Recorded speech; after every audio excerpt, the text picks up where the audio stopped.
আসসালামু আলাইকুম। আশা করি আপনারা সবাই ভালো আছেন। আমার নতুন ভিডিওতে আপনাদেরকে সবাইকে স্বাগতম এবং লাইভ বাংলা ইউটিউব চ্যানেলের পক্ষ থেকে আপনাদের সবাইকে আন্তরিক প্রীতি ও শুভেচ্ছা। আপনাদের জন্য ভারতীয় ভিসা সম্পর্কে নতুন একটি খবর আছে এবং এই খবরটি খোদ রাজশাহী অ্যাসিস্ট্যান্ট হাই কমিশনারের মুখ থেকে শোনা গেছে। তো আপনাদেরকে মূল বক্তব্যে নিয়ে আসি। তো কিছুদিন আগে আমি আমার এক ভাইয়ের, এবং সেও কিন্তু আমার এই ইউটিউব চ্যানেলের ভিউয়ার, তো তিনি আমার সাথে যোগাযোগ করে তার বিয়ে খেতে যাবে সে ভারতে, যার কারণে সে ভারতে ভিসা প্রসেসিং আমার কাছ থেকে করে নেয় এবং সরাসরি হাই কমিশনের চেম্বারে গিয়ে তার ভিসা যে আবেদনপত্র সেটা সে হাই কমিশন চেম্বারে জমা দেওয়ার চেষ্টা করে। এবং গতকাল আজকে আজকে আপনারা ভিডিওটা দেখছেন, গতকাল সে কিন্তু ভারতীয় হাই কমিশনের অফিসে যায় এবং গিয়ে তার যে ভিসা আবেদনপত্র বিয়ের নিমন্ত্রণে সে যাবে ভারতের মালদায়, যার কারণে সে ভিসা আবেদনপত্র পূরণ করে এবং সরাসরি ভারতীয় হাই কমিশনে সে তার আবেদনপত্রটি জমা দেয় এবং বিয়ের নিমন্ত্রণে যাওয়ার জন্য ভারতীয় হাই কমিশনার ভিসা দিতে পারে। এই জন্যই কিন্তু তার ভিসা প্রসেসিংটা করা হয়েছিল এবং সেও বিয়ের নিমন্ত্রণ, যেহেতু হিন্দু বিবাহের নিমন্ত্রণ খেতে যাওয়া কিন্তু এবং আত্মীয় যেহেতু, সেহেতু এই নিমন্ত্রণ যাওয়াটা আবশ্যক, অনেক বেশি তাদের জন্য গুরুত্বপূর্ণ এবং তার খুব কাছের আত্মীয় ছিল।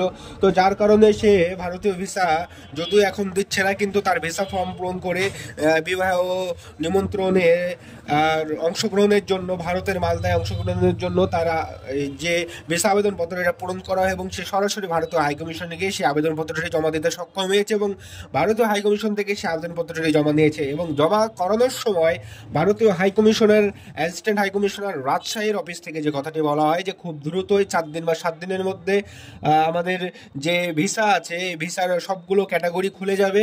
এবং সেখানে কিন্তু উল্লেখ করে ট্যুরিস্ট ভিসার কথা বলেনি, কিন্তু বিষয় যেটা বলেছে যে সবগুলো ক্যাটাগরির ভিসায় খুলে যাবে, অর্থাৎ আমরা ধরেই নিতে পারি যে ট্যুরিস্ট ভিসা খুলছে বা সাময়িকভাবে খুলতে পারে।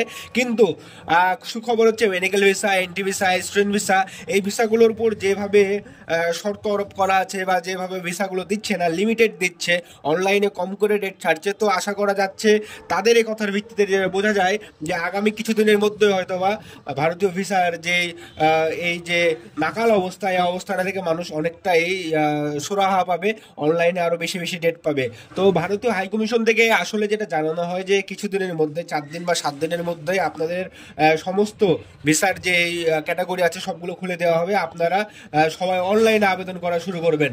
তো এটা বলা হয় যারা সেদিনকে গতকালকে যারা জমা দিতে গেছিলো ভারতীয় হাইকমিশনে, যাদের জরুরি ভিসা দরকার, তাদের ভিসা আবেদনপত্রগুলো জমা দিতে গেছিলো ভারতীয় হাইকমিশনে, তাদেরকে কিন্তু হাইকমিশন থেকে এই কথাটা বলা হয় যে আপনারা ধৈর্য ধারণ করুন, আর কিছুদিনের মধ্যে হয়তো বা ভারতীয় ভিসা খুলে দেওয়া হবে।